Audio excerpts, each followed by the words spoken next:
Saimum series ৫৮ Ratnadweep পর্ব ৪। Captain Alia, তোমাদের ব্যক্তিগত ও পারিবারিক ব্যাপারে কথা বলছি, তুমি কিছু মনে করছো না তো? বলল আহমদ মুসা। স্যার, আপনি কথা বলবেন আর আমি কিছু মনে করব, এটা আমার ভাবনারও অতীত স্যার। আপনার প্রতি আমার আস্থা প্রবল, ভঙ্গুর নয় বলে আমি মনে করি, ক্যাপ্টেন আলিয়া বলল, আবেগ জড়িত তার কণ্ঠ। ধন্যবাদ ক্যাপ্টেন আলিয়া।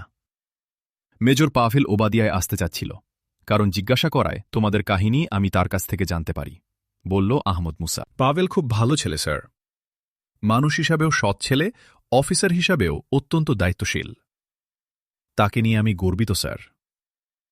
কিন্তু বাবা তার প্রতি অবিচার করেছেন। এখন ওবাদিয়া আসা তার জন্য কঠিন। প্রায় লাগালাগি হওয়ায় তিনি গ্যারিসনে আসলেই বাবা টের পাবেন। বাবা আমার কাছে তার আশা পছন্দ করবেন না বলেই আমি এখানে আমাদের আলোচনার ব্যবস্থা করেছি। ক্যাপ্টেন আলিয়া বলল, তোমার বাবার এই পরিবর্তনটা কেন? এ নিয়ে তুমি কোনো চিন্তা করেছ? বলল আহমদ মুসা। চিন্তা করেছি স্যার, কিন্তু বুঝতে পারিনি, কোনো কারণ আমি খুঁজে পাইনি। তিনি কোথাও গিয়েছিলেন, সেখান থেকে ফিরে আসার পরই তার এই পরিবর্তন। ক্যাপ্টেন আলিয়া বলল, তিনি কি কোনো আত্মীয় বাড়ি গিয়েছিলেন? বলল আহমদ মুসা। না, তিনি আত্মীয় বাড়ি যাননি। কোথায় যাচ্ছেন তা বাড়িতে বলেও যাননি।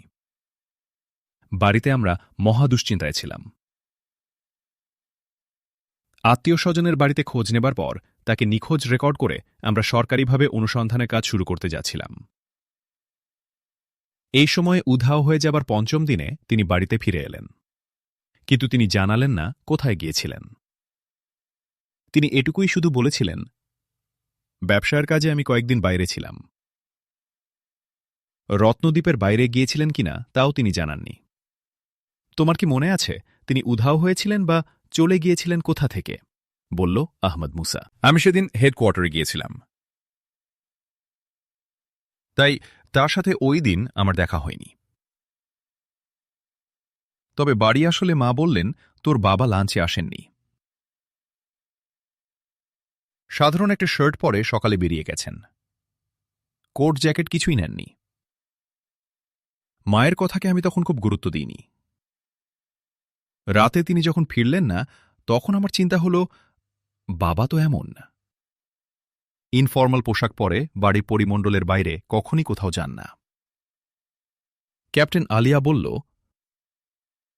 ক্যাপ্টেন আলিয়া, আমাদের একজন নিরাপত্তা কর্মী একটা তথ্য দিয়েছিল, সেটা নিশ্চয়ই ভুলে গেছ, বলল মেজর পাভেল। ও ইয়েস, ধন্যবাদ মেজর পাভেল।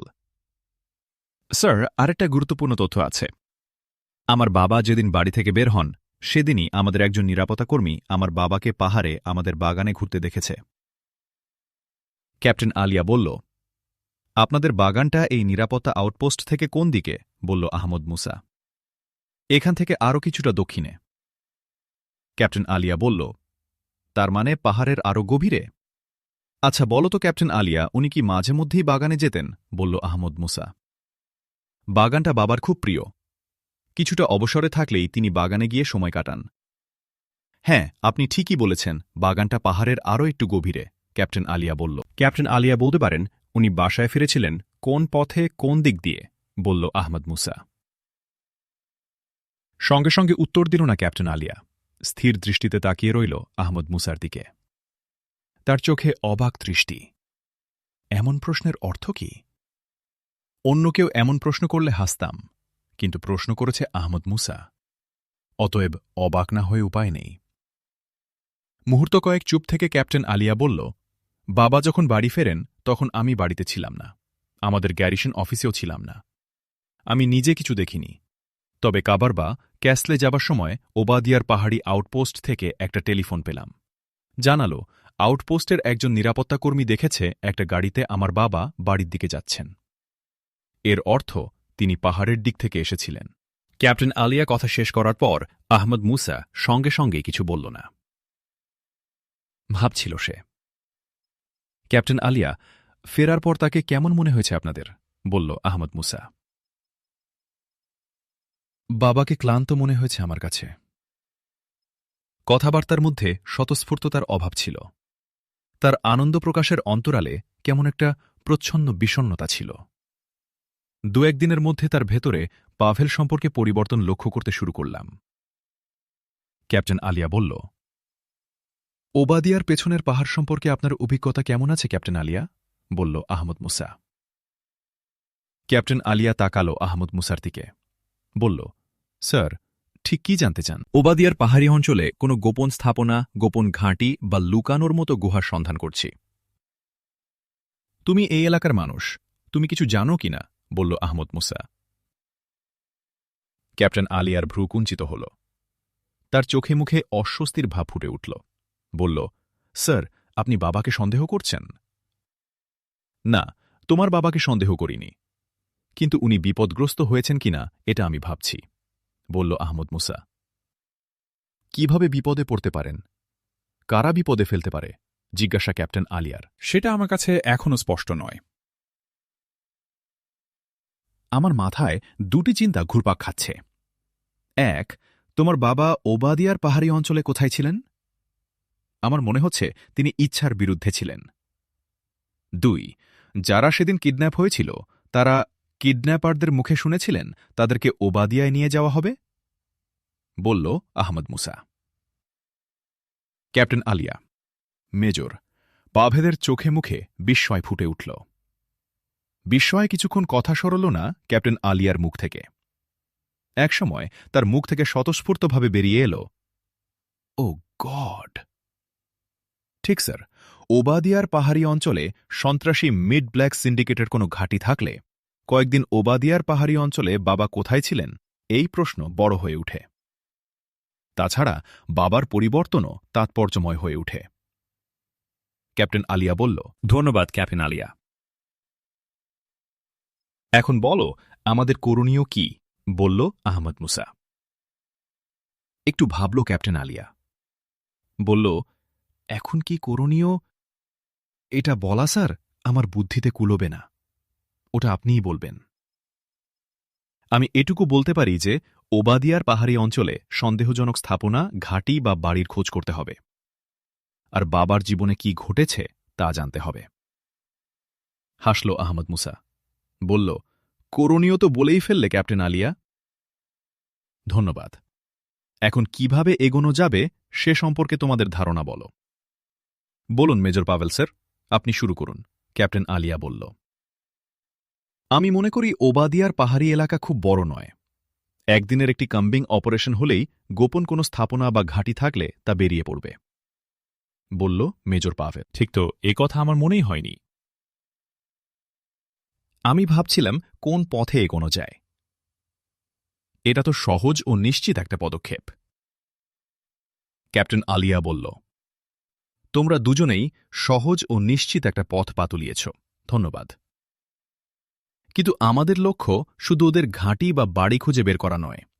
আমাদের আরও বড় লক্ষ্য হল ওদের সম্পর্কে ভালোভাবে জানা যায় এমন সব তথ্য জোগাড় করা এবং সম্ভব হলে ওদের জীবন্ত পাকড়াও করা। এ দুটি কাজের মাধ্যমে বাড়ি, ঘাঁটিরও সন্ধান পাওয়া যাবে, কিন্তু কম্বিং অপারেশনে গেলে ওরা সব সহ পালাবে। শূন্য ঘাঁটি পেলেও ওতে আমাদের কোনো লাভ হবে না, বলল আহমদ মুসা। ঠিক বলেছেন স্যার, আমরা এতটা গভীরে গিয়ে ভাবিনি। আমরা তো চাচ্ছি মিড ব্ল্যাক সিন্ডিকেটের ষড়যন্ত্র উন্মোচন করা এবং এই অকল্যাণের শক্তিকে ধ্বংস করা। আপনি ঠিক বলেছেন স্যার, ওদের জানা ও পাকড়াও করা আমাদের লক্ষ্য।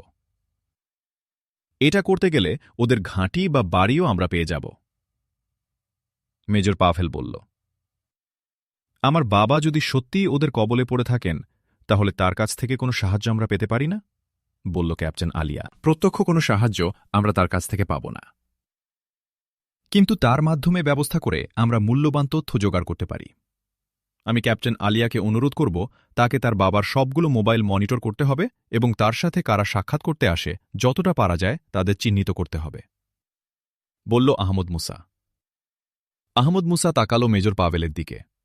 বলল, মেজর পাভেল, তোমাদের কি মোবাইল ট্র্যাকিং যন্ত্র আছে? জি আছে স্যার। মেজর পাভেল বলল, তাহলে ক্যাপ্টেন আলিয়া তার বাবার মোবাইলগুলো ট্র্যাকিং করতে পারে।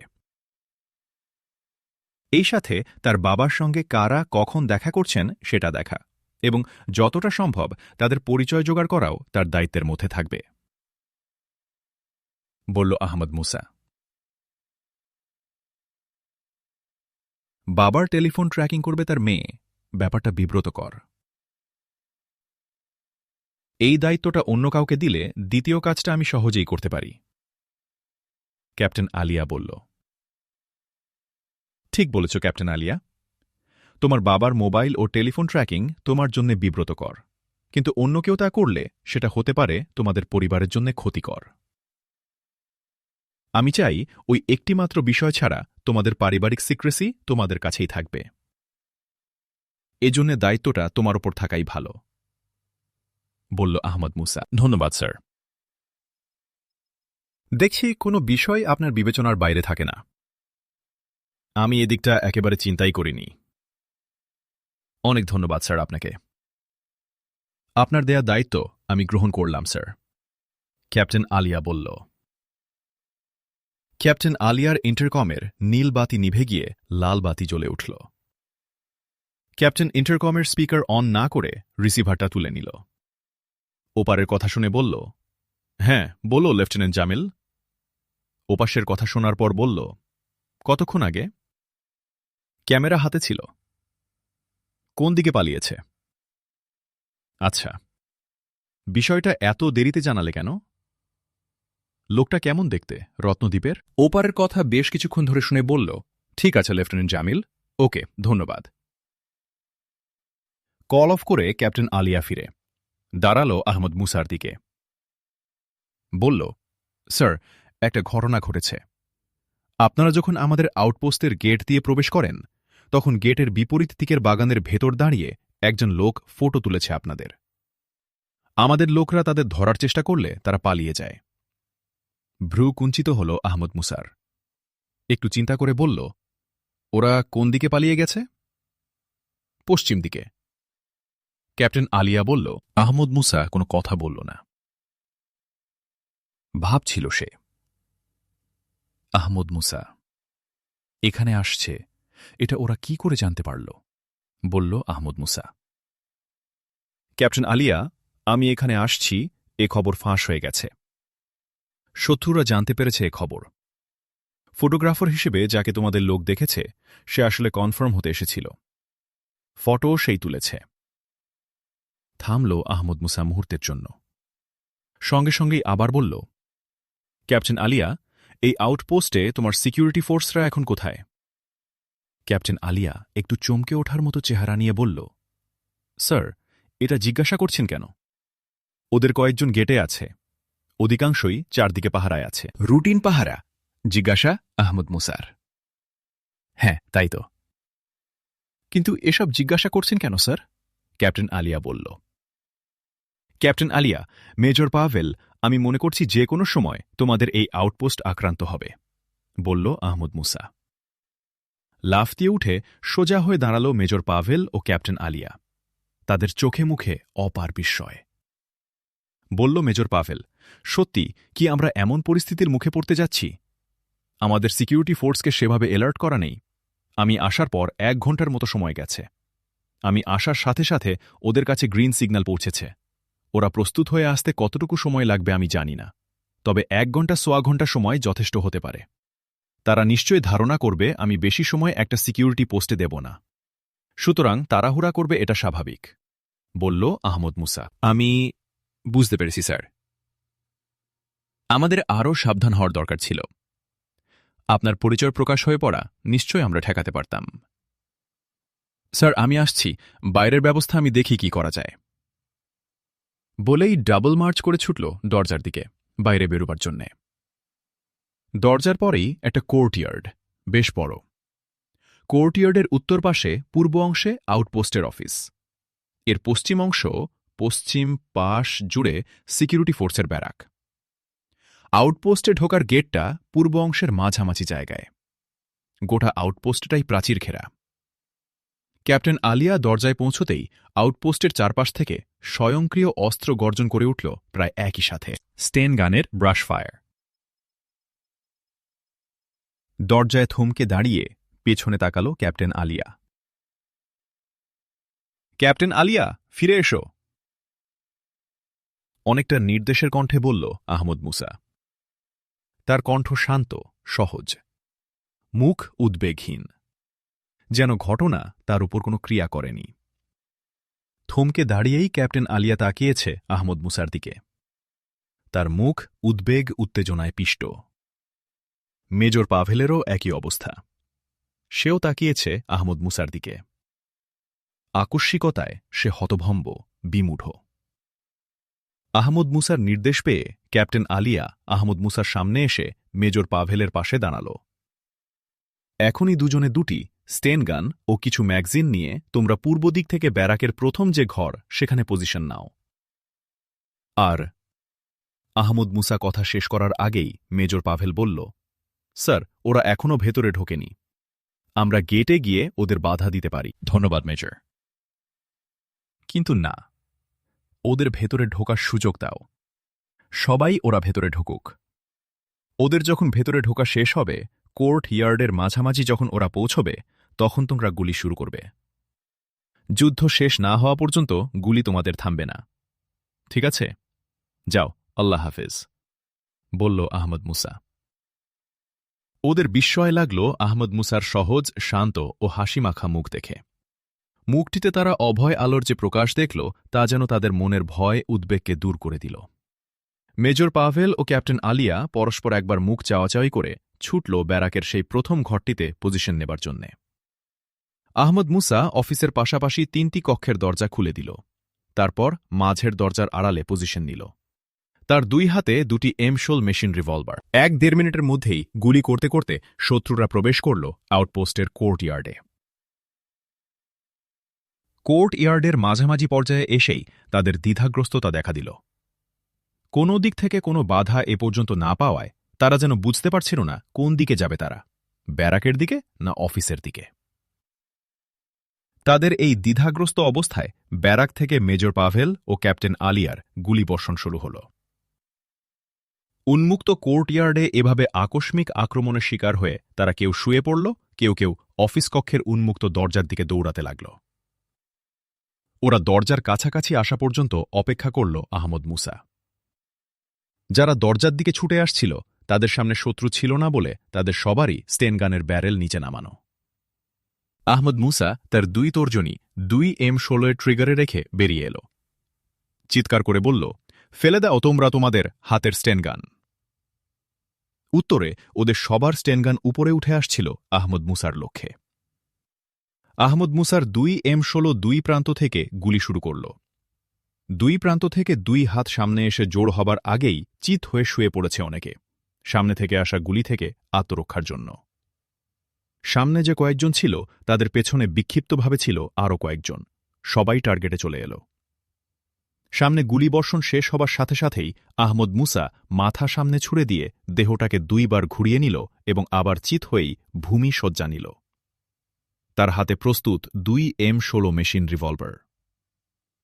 মাটিতে দেহ স্থির হবার আগেই আহমদ মুসার 2 মেশিন রিভলভার অগ্নিবৃষ্টি শুরু করল। পেছনে আরও যারা আসছিল খোলা দরজা দিয়ে অফিস রুমের দিকে, তারাও আহমদ মুসার এই গুলিবৃষ্টির শিকারে পরিণত হল। ওদিকে যারা কোনো শেল্টার না পেয়ে মাঠের মাঝখানে শুয়ে পড়েছিল আত্মরক্ষার জন্যে, মেজর পাভেল ও ক্যাপ্টেন আলিয়ার অবিরাম গুলিবৃষ্টির শিকার হওয়ায় তারাও কোনো দিকেই আর সরে যেতে পারেনি। শোয়া অবস্থাতেই তাদের শরীর ঝাঁঝরা হয়ে গেছে। আহমদ মুসা গুলি বন্ধ করে চারদিকটা দেখে প্রথমে উঠে বসল, তারপর উঠে দাঁড়াল। প্রথম থেকেই মেজর পাভেল ও ক্যাপ্টেন আলিয়া আহমদ মুসাকে দেখতে পেয়েছিল। তারা আহমদ মুসাকে উঠে দাঁড়াতে দেখল, তখন মেজর পাভেল ও ক্যাপ্টেন আলিয়া গুলিবর্ষণ বন্ধ করে ছুটে বেরিয়ে এল আহমদ মুসার কাছে। ধন্যবাদ স্যার, আমরা যুদ্ধে জয়ী হয়েছি, বলল মেজর পাভেল ও ক্যাপ্টেন আলিয়া একসাথে। আবেগে প্রায় অবরুদ্ধ তাদের কণ্ঠ। ধন্যবাদ তোমাদের, তোমরা তোমাদের দায়িত্ব পুরোপুরি পালন করেছ।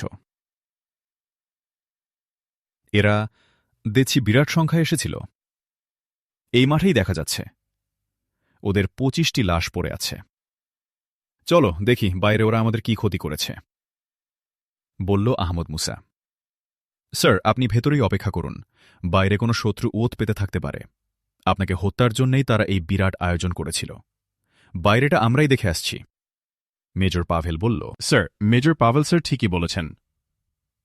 বাইরের শত্রু ওঁত পেতে থাকার সম্ভাবনা অবশ্যই আছে, ক্যাপ্টেন আলিয়া বলল। বাইরে ওদের কোনো লোক নেই। বাইরেটা নিরাপদ করে ওরা সর্বশক্তি নিয়ে ভেতরে ঢুকেছিল। বাইরে কিছু দূরে তাদের ইনফর্মার থাকতে পারে। চলো, বলল আহমদ মুসা। সবাই বাইরে এলো। গেটে দাঁড়ানো 2 জন সহ মোট 6 জন নিরাপত্তাকর্মী মারা গেছে। নিহত প্রত্যেক নিরাপত্তাকর্মীকে চেক করে দেখতে পেল তাদের উপর আক্রমণ এতটাই আকস্মিক ছিল যে কেউ তাদের স্টেনগান হাতে নেবারও সুযোগ পায়নি। রত্নদ্বীপের নিরাপত্তাকর্মীরা আগে লাঠি ছাড়া অন্য কোনো অস্ত্র বহন করত না। কিন্তু স্বরাষ্ট্রমন্ত্রীর কন্যা দেসপিনা ও জাহরা নামের অন্য একজন মেয়ে কিডন্যাপ হওয়া এবং 4 জন নিরাপত্তাকর্মী মারা যাওয়ার পরমুহূর্ত থেকেই নিরাপত্তাকর্মীদের স্টেনগান ও রিভলভার দেয়া হয়েছে। ক্যাপ্টেন আলিয়া, আপনি আপনার গ্যারিসন থেকে কিছু নিরাপত্তাকর্মীকে ডেকে পাঠান এই মুহূর্তে।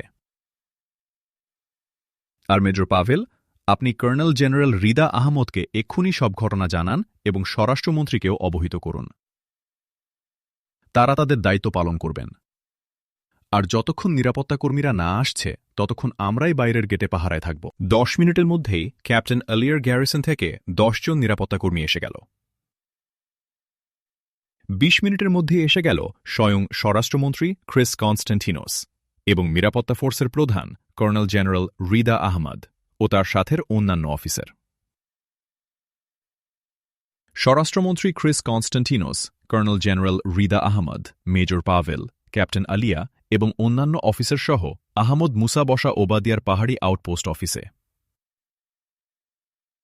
গোটা ঘটনার রিপোর্ট দিচ্ছিল মেজর পাভেল।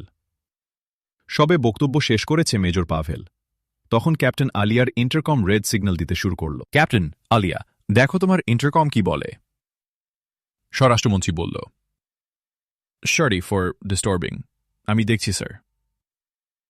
ক্যাপ্টেন আলিয়া ইন্টারকমে কথা বলল।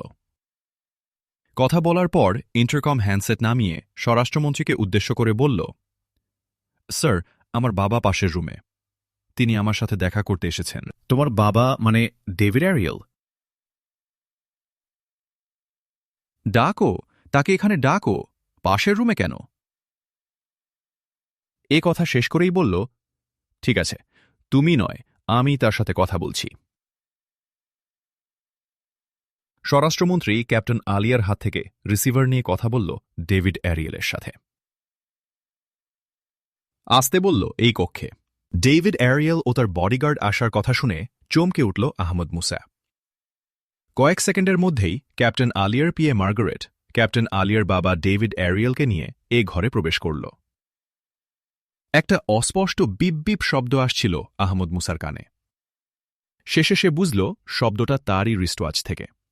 আহমদ মুসা দ্রুত এবং সবার অলক্ষ্যে তার চোখ দুটি নামিয়ে নিয়ে এল তার রিস্টওয়াচের দিকে। তার সন্দেহ কি সত্যি হতে যাচ্ছে? দেখল তার হাতঘড়ির স্ক্রিনে একটা ফ্ল্যাশিং রেড ডট।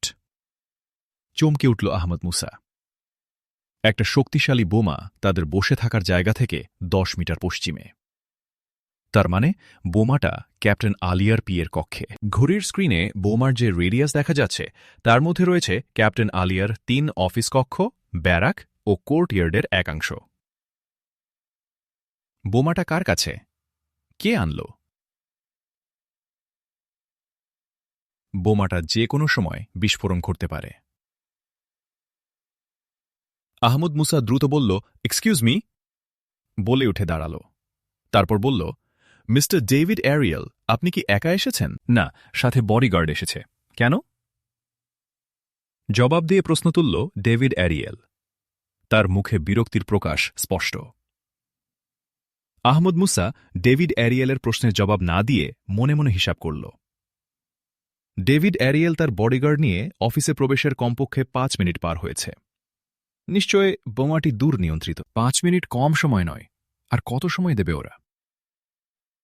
বিব্রত ক্যাপ্টেন আলিয়া, বিস্মিত স্বরাষ্ট্রমন্ত্রীসহ সবাই তাকিয়ে আছে আহমদ মুসার দিকে।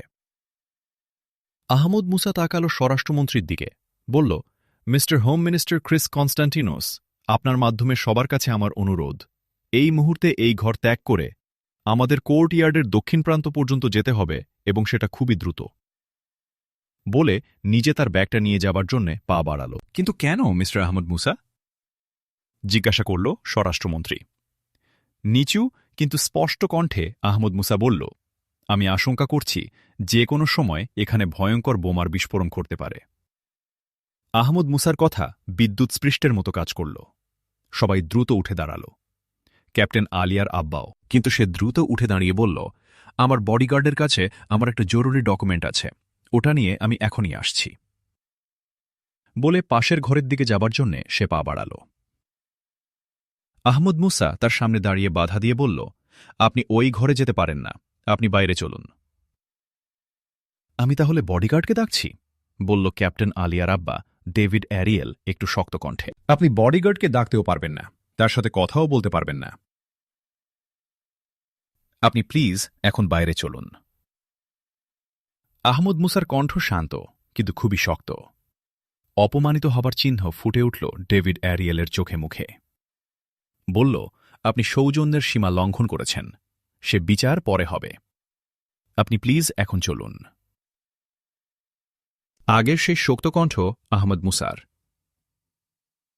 ক্যাপ্টেন আলিয়া এবং মেজর পাভেল দুজনেই দাঁড়িয়ে আছে বিমূঢ়ভাবে। তারা বিব্রত। ডেভিড অ্যারিয়েল যা বলছেন তার পেছনে যুক্তি আছে, কিন্তু আহমদ মুসা কেন বডিগার্ডকে ডাকতে ও কথা বলতেও দিতে রাজি নয়, এটা তারা কিছুতেই বুঝতে পারছে না। বোমার ব্যাপারটা সত্য হলে বডিগার্ডেরও তো বাঁচা দরকার, কিন্তু তবুও স্বরাষ্ট্রমন্ত্রী আহমদ মুসার সিদ্ধান্তকেই সমর্থন করছে। শেষ পর্যন্ত সবাই প্রায় বেরিয়ে গেলে ক্যাপ্টেন আলিয়া তার বাবাকে ধরে নিয়ে ঘর থেকে বাইরে বেরুবার জন্য হাঁটতে লাগল। সবার শেষে আহমদ মুসা বেরিয়ে এলো ঘর থেকে। কোর্ট ইয়ার্ডের দক্ষিণ প্রান্তে অনেকেই পৌঁছে গেছে, অনেকে মাঠের মাঝ বরাবর। আহমদ মুসা যখন বোমার রেডিয়াস সার্কেল পার হতে যাচ্ছে তখন ভীষণ শব্দে মাটি কেঁপে উঠল। প্রচণ্ড বিস্ফোরণের শব্দ হল। আহমদ মুসা ছিটকে পড়ার মতো শব্দের সাথে সাথেই লাফ দিয়ে পড়ে গেল বেশ খানিকটা দূরে মাটির উপর। ধোঁয়ায় ছেয়ে গেল চারদিক। আহমদ মুসা মাটির উপর শুয়ে ভাবল ক্যাপ্টেন আলিয়ার পিয়ে মার্গারেটের কথা। কষ্ট লাগল মনে। নিরপরাধ মেয়েটা কি প্রাণ হারাল? ইচ্ছা থাকা সত্ত্বেও তাকে ডাকা গেল না। তাকে ডাকতে গেলেই ডেভিড অ্যারিয়েলের বডিগার্ড সব জানতে পারত। বডিগার্ড বেরিয়ে গেলে বিপদ আরও বাড়ত। ঘন ধোঁয়ায় ঢেকে গেছে চারদিকটা। কোর্টইয়ার্ডের একদম শেষ প্রান্তে গিয়ে দাঁড়িয়েছে স্বরাষ্ট্রমন্ত্রী কর্নেল জেনারেল রিদা আহমদ ও অন্যান্য স্টাফ। ওখানে ধোঁয়া তেমন পৌঁছায়নি। সেখানে গিয়ে পরে পৌঁছল তার বাবা সহ ক্যাপ্টেন আলিয়া এবং তাদের সাথে মেজর পাভেলও। আহমদ মুসা কোথায়? সবাই আমরা এখানে পৌঁছেছি, তিনি কোথায়? স্বরাষ্ট্রমন্ত্রী জিজ্ঞাসা করল মেজর পাভেল ও ক্যাপ্টেন আলিয়াকে। উনি সবশেষে কক্ষ থেকে বেরিয়েছেন। উনি আমাদের সাথেই ছিলেন। নিশ্চয় তিনি আছেন কোথাও। তাকে দেখো, ডাকো। তিনি সাক্ষাৎ দেবদূতের মতো আমাদের রক্ষা করেছেন। ঈশ্বর তাকে কি অদ্ভুত ক্ষমতা দিয়েছেন।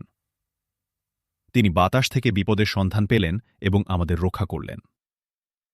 সমস্ত জীবনের জন্যে তিনি আমাদের কৃতজ্ঞতা পাশে বেঁধে ফেলেছেন, বলল স্বরাষ্ট্রমন্ত্রী। তিনি তো আমাকে হাত ধরে মৃত্যুর মুখ থেকে টেনে এনেছেন। আমি তো তার মতো উপেক্ষা করেই ওই ঘরে যাচ্ছিলাম বডিগার্ডের কাছে। গেলে নির্ঘাত বিস্ফোরণের কবলে পড়তাম।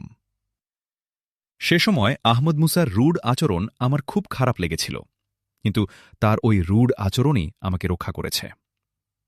তার সম্পর্কে আগেও আমি শুনেছি, কিন্তু ভাবিনি এমন বিস্ময়কর মানুষ তিনি, যাকে শুধু শ্রদ্ধাই করা যায়। ক্যাপ্টেন আলিয়ার বাবা ডেভিড অ্যারিয়েল বলল, আহমদ মুসা এলো। আহমদ মুসাকে দেখেই ক্যাপ্টেন আলিয়ার বাবা ডেভিড অ্যারিয়েল তাকে জড়িয়ে ধরে বলল, আমার তখনকার ব্যবহারের জন্য আমি দুঃখিত। আপনার কথা না শুনলে আমি মারা পড়তাম। আপনি আমাকে বাঁচিয়েছেন নির্ঘাত এক মৃত্যুর হাত থেকে। কাউকে মারা বা বাঁচানো সব আল্লাহ তাআলার কাজ, তাকেই ধন্যবাদ দিন। আমি আপনাকে কয়েকটা কথা বলতে চাই, বলতে পারি? বলল আহমদ মুসা। আহমদ মুসাকে স্বাগত জানিয়ে ডেভিড অ্যারিয়েল বলল, আপনাকে কোনো সাহায্য করতে পারলে আমি খুশি হব। বলুন। ডেভিড অ্যারিয়েল বলল, আপনার বডিগার্ড যাকে এনেছিলেন তাকে কতদিন ধরে চেনেন? বলল আহমদ মুসা, আমার আগের বডিগার্ড ছুটিতে। নতুন বডিগার্ডকে নিয়োগ দিয়েছি ৩-৪ দিন হল, বলল ডেভিড অ্যারিয়েল। একে কোত্থেকে পেয়েছেন? আগে থেকে পরিচিত? আগে থেকে পরিচিত নয়, আমার এক বন্ধুর রেকমেন্ডেশনে তাকে আমি নিয়েছি, বলল ডেভিড অ্যারিয়েল। সেই বন্ধুটি আপনার সাথে পরিচিত কতদিন থেকে? জিজ্ঞাসা করল আহমদ মুসা। সপ্তাহ ২ থেকে পরিচিত, হঠাৎ করেই তাদের সাথে পরিচিত হই, বলল ডেভিড অ্যারিয়েল। আমি নিশ্চিত আপনার সে বন্ধুরাই আপনার বডিগার্ডের মাধ্যমে বোমাটা পাঠিয়েছিল, আহমদ মুসা বলল। আমাকে হত্যার জন্যে? বলল ডেভিড অ্যারিয়েল। তার চোখে মুখে উদ্বেগ। না, আপনাকে নয়, আমাকে হত্যার জন্যে। কিন্তু তারা জানত আমাকে এভাবে হত্যা করতে গিয়ে আপনি আপনার বডিগার্ড সহ সবাই নিহত হবেন, বলল আহমদ মুসা। কিন্তু বডিগার্ড তো তাদের লোক, তাকে তারা হত্যা করবে কেন? বলল ডেভিড অ্যারিয়েল। অনেক সময় বড় লাভ করতে গিয়ে ছোট লাভ কুরবানি দিতে হয়, আহমদ মুসা বলল। কিন্তু বডিগার্ডটি তার মৃত্যুর কথা জেনেও কেন বোমাটি বহন করবে? বলল ডেভিড অ্যারিয়েল। আমি নিশ্চিত বডিগার্ড জানত না যে সে বোমা বহন করছে। পকেটে বহন করার মতো একটা প্যাকেট দিয়ে তাকে নিশ্চয়ই এ ধরনের কথা বলা হয়েছিল যে প্যাকেটে একটা সাউন্ড মনিটরিং আছে, এটা শুধু বহন করলেই চলবে। আহমদ মুসা বলল, এত নৃশংস ওরা? তাদের স্বার্থপূরণের জন্যে তাদের লোক, আমাকে সহ এত লোককে তারা হত্যা করতে চেয়েছে, বলল ডেভিড অ্যারিয়েল। আহমদ মুসা তাকালো স্বরাষ্ট্রমন্ত্রীর দিকে, বলল, মিস্টার হোম মিনিস্টার, আপনি এদিকের জন্য কি ব্যবস্থা গ্রহণ করা দরকার তা করুন। আমি মনে করছি আইন শৃঙ্খলা পরিস্থিতি নিয়ে একটু বসা দরকার। মিস্টার ডেভিড অ্যারিয়েলের নতুন বন্ধু যারা জড়িত এই বোমা বিস্ফোরণের সাথে, তাদের পাকড়াও করা গেলে তো আমরা অনেক কিছু জানতে পারব। মিস্টার ডেভিড অ্যারিয়েল নিশ্চয় আমাদের সহযোগিতা করবেন, বলল স্বরাষ্ট্রমন্ত্রী Chris Konstantinos. Mister David Konstantinos এ ব্যাপারে আমাদের কোনো সহযোগিতা করতে পারবেন না।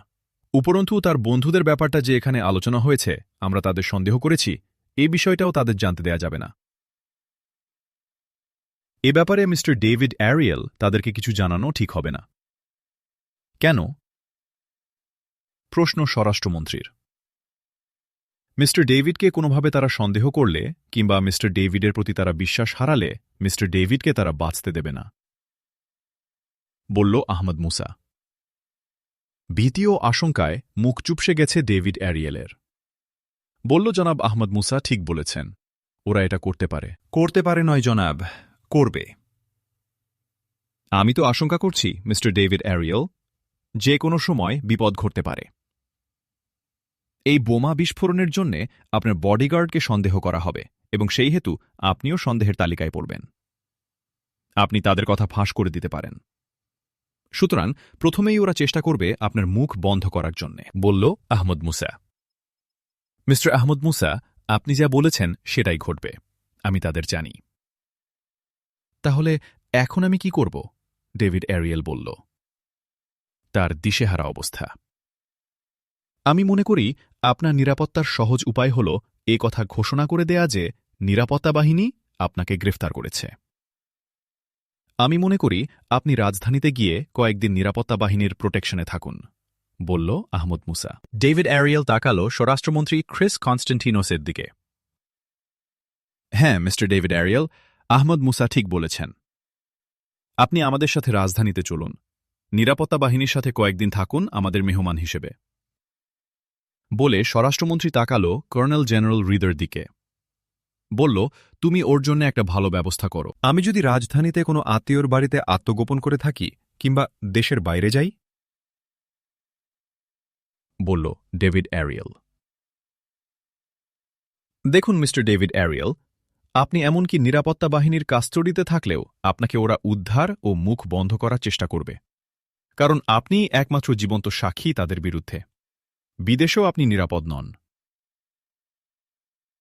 আহমদ মুসা বলল। ডেভিড অ্যারিয়েল হতাশভাবে তাকাল স্বরাষ্ট্রমন্ত্রীর দিকে। বলল, আপনি যা বলেছেন তাই করুন। মিস্টার ডেভিড অ্যারিয়েল, আপনার কাছে আমার একটা অনুরোধ আছে। আমি এখনই এই পাহাড়ে ঢুকতে চাই। আমি মনে করি এই ওবাদিয়ার পাহাড়ে ওদের একটা ঘাঁটি বা আস্তানা ধরনের কিছু আছে। আপনি কি আমাকে কোনো সাহায্য করতে পারেন? বলল আহমদ মুসা। আহমদ মুসা ওবাদিয়ার পাহাড়ে ঢুকবে শত্রুদের ঘাঁটির সন্ধানে এ কথা শোনার পর স্বরাষ্ট্রমন্ত্রী colonel general Rida Ahmad, major Pavel, captain Aliya সহ উপস্থিত সব নিরাপত্তা অফিসারের চোখে মুখে বিস্ময় ও উদ্বেগ দেখা দিল। বিস্ময়ে মুখ ছেয়ে গেছে ডেভিড অ্যারিয়েলেরও। আহমদ মুসার অনুরোধের জবাব সে সঙ্গে সঙ্গে দিল না। তার দু চোখে শূন্য দৃষ্টি। ভাবছে সে। একসময় তার শূন্য দৃষ্টি গিয়ে নিবদ্ধ হল আহমদ মুসার মুখে। বলল ধীরক কণ্ঠে, আপনার সম্পর্কে আমি শুনেছি আহমদ মুসা।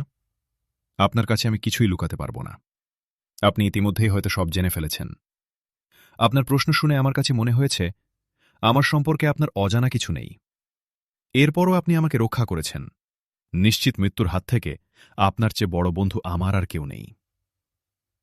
কথা শেষ করতে পারল না ডেভিড অ্যারিয়েল। কান্নায় কণ্ঠে কথা আটকে গেল তার। কান্না চেপে ডেভিড অ্যারিয়েল পকেট থেকে রুমাল বের করে চোখ মুছল। বলল সে কান্না জড়িত কণ্ঠে, আমি আমার জনগণের কাছে অপরাধ করেছি। আমার দেশ আমাকে যে শাস্তি দেয় আমি তা মাথা পেতে নেব। আমি আমার জীবন ও পরিবারের নিরাপত্তার কথা ভেবে ওদের কথায় সায় দিয়ে ওদের সাহায্য করে আমার দেশকে আমি বিপদে ফেলতে যাচ্ছিলাম। থামল ডেভিড অ্যারিয়েল। ক্যাপ্টেন আলিয়ার দু চোখ থেকে অশ্রু গড়াচ্ছে। সে আস্তে আস্তে পিতার কাছে গিয়ে দাঁড়াল। পিতার কাঁধে হাত রেখে বলল, বাবা, আমি তোমার জন্য গর্বিত। তুমি দেশকে ভালোবাসো বলেই এই সাহসের কথাগুলো বলতে পারলে বাবা। ডেভিড অ্যারিয়েল তাকালো মেয়ের দিকে। বলল, আহমদ মুসার মানবতা, মানুষের প্রতি ভালোবাসা আমাকে এই সাহস জুগিয়েছে মা, আমাকে সংশোধনও করেছে। ডেভিড অ্যারিয়েলের কণ্ঠ আবেগে ভারী। হ্যাঁ বাবা, উনি আল্লাহর এমন একজন প্রিয় বান্দা যার কাছে বিপন্ন মানুষের সাহায্য ও সেবার চেয়ে বড় কিছু নেই, বলল ক্যাপ্টেন আলিয়া অশ্রুদ্ধ কণ্ঠে। ডেভিড অ্যারিয়েল রুমালে ভালো করে চোখ মুখ মুছে নিয়ে দুধা পিছিয়ে গিয়ে ঘাসের ওপর বসে পড়ল। বলল, মিস্টার আহমদ মুসা, আসুন, বসে কথা বলি। আহমদ মুসা গিয়ে তার সামনে বসল। ডেভিড অ্যারিয়েল তার কিডন্যাপ হওয়া থেকে কথা শুরু করল। বন্দী থাকার অবস্থা, মিড ব্ল্যাক সিন্ডিকেটের তাদের পরিকল্পনার কথা তাকে বলা, প্রলোভন দেখানো ইত্যাদি সবকিছুই একে একে আহমদ মুসাকে সে বলল। তাদের কাছে থেকে প্রত্যক্ষ ও পরোক্ষভাবে ওদের যা কিছু জেনেছে, দেখেছে, সবকিছু সে জানাল আহমদ মুসাকে। তারপর ওদের আস্তানার বিবরণ, সেখানে যাবার পথ, সবই বলল সে আহমদ মুসাকে। সবশেষে সে বলল, অঢেল ধনভাণ্ডার উদ্ধার করার জন্যে দ্বীপের যত লোক তাদের মারার দরকার হবে তারা তা মারবে। শুধু দ্বীপের গোপন ধনভাণ্ডার লুট করাই কি তাদের লক্ষ্য? না, আরও কিছু লক্ষ্য আছে, বলল আহমদ মুসা। মিড ব্ল্যাক সিন্ডিকেটের মূল লক্ষ্য দ্বীপের ধনভাণ্ডার লুট করা। তবে যারা তাদের অর্থ যোগাচ্ছে তারা চায় দ্বীপে মুসলিম, খ্রিস্টান, ইহুদি সমঝোতা ও সহযোগিতাকে ধ্বংস করতে এবং সমঝোতা সহযোগিতার অনন্য দৃষ্টান্তকে তারা এই দেশ থেকে মুছে ফেলতে চায়। এর মাধ্যমে তারা এই দেশকেও তাদের দখলে আনতে চায়। ডেভিড অ্যারিয়েল বলল। এই পক্ষটা কে বা কারা? বলল আহমদ মুসা। আমি এটা জানতে পারিনি, তারা এ ব্যাপারে মুখ খোলেনি। দেখেছি মিড ব্ল্যাক সিন্ডিকেট ওই পক্ষকে বাঘের মতো ভয় করে। ওদের কোনো কথার অন্যথা তারা করে না। ডেভিড অ্যারিয়েল বলল, ধন্যবাদ মিস্টার ডেভিড অ্যারিয়েল, আপনার এই সাহায্য আমার কাছে অমূল্য, অনেক ধন্যবাদ, বলল আহমদ মুসা। দুজনেই উঠে দাঁড়াল। আহমদ মুসাদের দিকে এগিয়ে এল স্বরাষ্ট্রমন্ত্রী ক্রিস কনস্ট্যান্টিনোস। বলল স্বরাষ্ট্রমন্ত্রী, ধন্যবাদ ডেভিড অ্যারিয়েল। আর মিস্টার আহমদ মুসা, আমরা আনন্দিত যে প্রয়োজনীয় সব তথ্যই পেয়েছেন। রত্নদ্বীপের স্বার্থে আপনার এই ত্বরিত উদ্যোগকে আমরা অভিনন্দিত করছি। কিন্তু একটা ব্যাপারে আপনার সিদ্ধান্ত আমরা মানতে পারছি না। এখানে আমরা সবাই আলোচনা করে দেখলাম আপনাকে এখনই এবং একা আমরা ওবাদিয়ার পাহাড়ে যেতে দিতে পারি না। হাসল আহমদ মুসা। বলল, আমরা বলা যায় এখন যুদ্ধক্ষেত্রে। শত্রুকে অপ্রস্তুত অবস্থায় ধরে ফেলা যুদ্ধের একটা মূল্যবান কৌশল। শত্রু কোনো নতুন পরিকল্পনা করার আগেই শত্রুর নিকট আমি পৌঁছতে চাই। আমরা আপনার সাথে দ্বিমত করি না। ঠিক আছে, আপনি যান। সিকিউরিটি ফোর্স সাথে নিন।